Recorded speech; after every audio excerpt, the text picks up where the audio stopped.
When you go across the country, when I go across Tennessee, people are sick and tired of this. They are excited about the China trade deal. They're excited about USMCA, and they're saying get on with the business of the country. So what are you hearing now? Because I know the House is telling the Senate what to do. They want to see witnesses. In fact, Congressman Jerrold Nadler has a warning for you. Listen.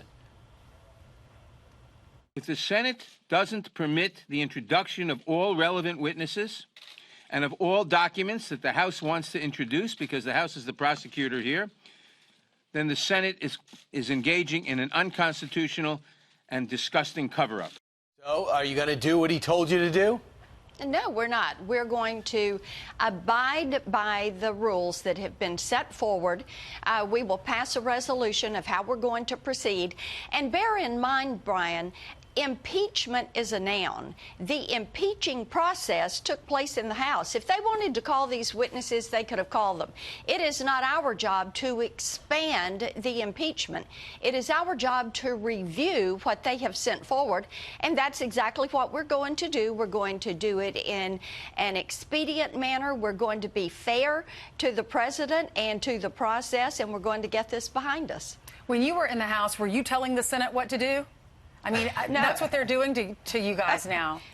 Well, what they're doing is trying to go outside of a process, a constitutional process that is set forward. They have taken one of the most serious processes in the Constitution, and they're politicizing it. And they have had this as a partisan political impeachment from day one. We just had Dana Loesch join us from Texas a moment ago. Right. I'm sure you heard it there in Washington, D.C., and she was talking about how Nancy Pelosi was doing a favor to Joe Biden by essentially taking those 4 Democrat senators who are effectively jurors during the impeachment trial, taking them off of the campaign trail for a while. What do you think those 4 senators should do? You know, because they're weighing in on Donald Trump, who they want to replace. That is right. And their day job is a senator. Their night job is going out and running for president. So they should recuse themselves. There is precedent for individuals seeking to be recused or should have been recused. This came up in 1868 in the Andrew Johnson impeachment. So I think that this is something that should be considered by the body. I think it is something that these individuals should say, look, we're spending millions of dollars to defeat this guy, and we don't want him to be president. And I do not think it is possible for them to fulfill their oath of impartiality if they are going to be running against him when they're not sitting in the chamber. But see if they do that. So let's talk about moderate Republicans for a second. It looks as though Mitt Romney, Susan Collins, Senator Cory Gardner, if you label them that way, certainly going to be in a tough fight. Among those, and Senator Lamar Alexander, who you know quite well, share a state with, they are debating on having witnesses. And Senator Rand Paul is one of the people that said, if those moderate Republicans are going to vote with Democrats for witnesses, we're going to put out Hunter Biden, and we're going to put you in a tough spot, because then you're going to have to vote against Hunter Biden, against your own party twice. Do you need that type of leverage over moderate Republicans? We don't need to go down the track of calling witnesses. As I said, our job is to review what the House has sent to us, and we will do that in a fair and expedient manner.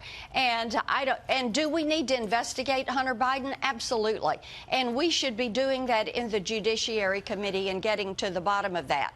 And of course, you've heard from Senator Cruz, who has said, look, if you're going to have witnesses, then what we want to do is have Hunter Biden and whistleblower, however many people whistleblower is.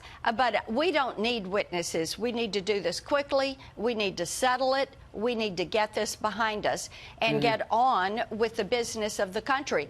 Donald Trump has had a phenomenal week. USMCA, which we will pass today, the China trade deal being signed yesterday, the Japan deal went into effect on January 1. We're going to have the religious liberty order today. I think that he is fulfilling his promises. People want to see him reelected, and I think that all of this impeachment, a sham impeachment, this Right. partisan work, we need to get past it. All right, Senator, thanks so much for joining us. Good